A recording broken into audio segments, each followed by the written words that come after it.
Hello दोस्तों, आप सभी का मेरे YouTube channel GK comma math by SK में स्वागत है। आज हम संगम काल के बाद जो 9वीं शताब्दी में स्थापित हुए हैं चोल राज, उसके बारे में पढ़ेंगे। संगम काल में हमने आपको पढ़ाया था कि दक्षिण में 3 शक्तिशाली राज थे। इधर थे चेर, इधर थे पांडव और यहाँ पे थे चोल।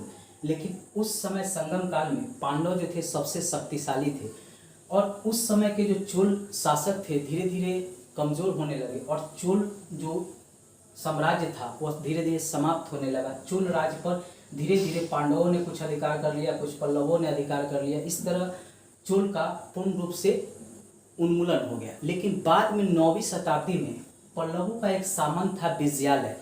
वह क्या किया कि उसने जब पल्लव कमज़ोर होने लगे तो वह यहाँ के क्षेत्रों पर अधिकार कर लिया और तंजौर को उसने राजधानी बनाया और स्वतंत्र शासक बन गया। तंजौर पर अधिकार करने के कारण उसने नर केसरी की भी उपाधि लिया। हमेशा याद रखिएगा, प्रश्न पूछता है कि विजयालय ने कौन सी उपाधि लिया था, तो नर केसरी को। क्यों लिया था? इसने तंजौर पर अधिकार किया, उसको राजधानी बनाया और नर केसरी की उपाधि लिया। पल्लवों का विजयालय सामंत था। आगे जो है उसका उत्तराधिकारी आदित्य प्रथम बनता है और पल्लवों और आदित्य प्रथम के बीच में युद्ध होता है और आदित्य प्रथम पल्लवों को हरा देता है और पूर्ण रूप से स्वतंत्रता की घोषणा कर देता है। इसीलिए प्रश्न हमेशा पूछता है कि चोल राज्य की स्थापना किसने किया, तो विजयालय ने किया। और स्वतंत्र रूप से पूर्ण रूप से पल्लवों से स्वतंत्र घोषणा किसने किया, तो आदित्य प्रथम ने पूर्ण रूप से स्वतंत्र। आदित्य प्रथम के बाद उसका उत्तराधिकारी परांतर प्रथम बना। यह भी एक शक्तिशाली राजा था। इसने क्या किया, सर्वप्रथम यहाँ पे पांड्य थे, इनको हराया और मदुरै कुंड की उपाधि ली। मदुरा जो था पांडवों की राजधानी था, यहाँ पे मदुरा था, यहीं पे पांडव की राजधानी थी। इसने पांडवों को हराया और मदुरै कुंड की उपाधि लिया। किसने? परांतर प्रथम ने। आगे जो है पांड्य तथा श्रीलंका के संयुक्त सेना, ये श्रीलंका है और ये पांड्य, दोनों की संयुक्त सेना ने मिलकर यहाँ चोलों पर चढ़ाई किया। फलस्वरूप जो है परांतर प्रथम ने दोनों की संयुक्त सेना को हरा दिया और कुछ क्षेत्र पर भी अधिकार कर लिया। यहाँ जो पांडवों का कुछ क्षेत्र था उस पर धीरे धीरे जो था ये अधिकार करने लगे। अब चोल का जो ये क्षेत्र है ये विस्तार होने लगा, धीरे धीरे चोलों का क्षेत्र विस्तार होने लगा। अब जो है श्रीलंका से चोलों का जो है युद्ध जो है यहाँ से शुरू हो जाता है, दोनों में प्रतिस्पर्धा शुरू हो जाता है।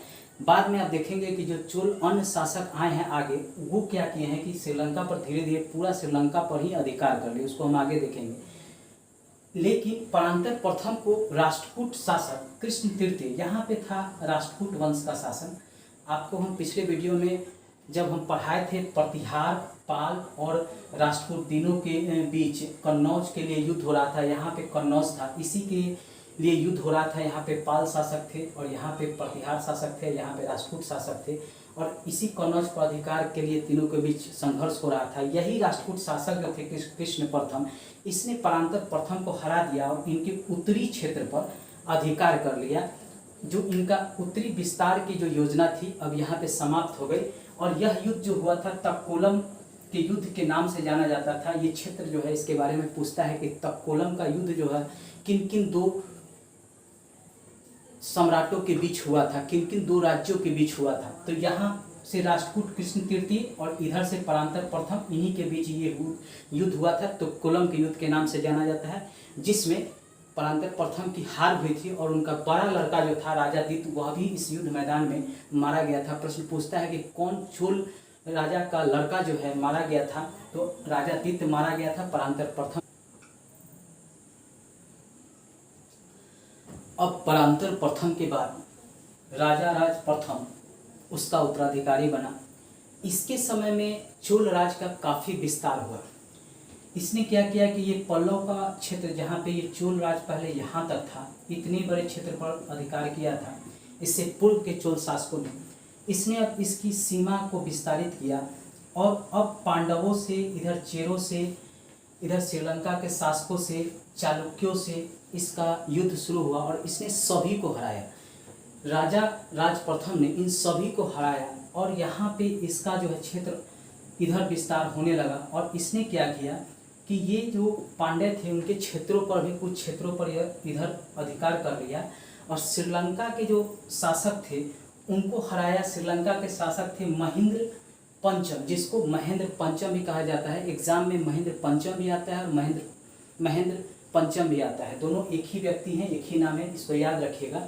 उनके जो उत्तरी का जो क्षेत्र था श्रीलंका का, इस पर इसने अधिकार कर लिया। अब ये जो क्षेत्र है ये अब चोलों के अधीन आ गया और इसका नाम बदल दिया गया। यहाँ की राजधानी पोलनरुवा को बनाया गया, इसको याद रखिएगा। इसकी राजधानी पोलनरुवा को बनाया गया, जिसे जयनाथ मंडलम के नाम से भी जाना जाता है, इसको याद रखिएगा।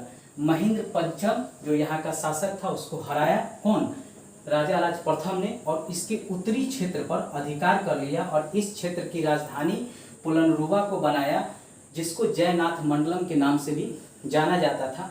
और राजा राज प्रथम शैव धर्म को मानता था। इसने राजराजेश्वर मंदिर का भी निर्माण किया, जो शिव मंदिर था। हमेशा प्रश्न पूछता है कि राजराजेश्वर मंदिर का निर्माण किसने कराया था, तो राजा राज प्रथम ने कराया था। ये हमेशा याद रखें। हमेशा ये चोल से अगर कोई प्रश्न पूछा जाता है तो इसको जरूर पूछता है। और इस राजराजेश्वर मंदिर को ही बृहदेश्वर मंदिर भी कहा जाता है। दोनों एक ही मंदिर है, नाम अलग अलग है। कभी कभी बृहदेश्वर दे देता है और कभी कभी राजराजेश्वर भी देता है। दोनों एक ही नाम है, एक ही मंदिर का है, इसको याद रखिएगा। दोनों नाम याद रखिएगा।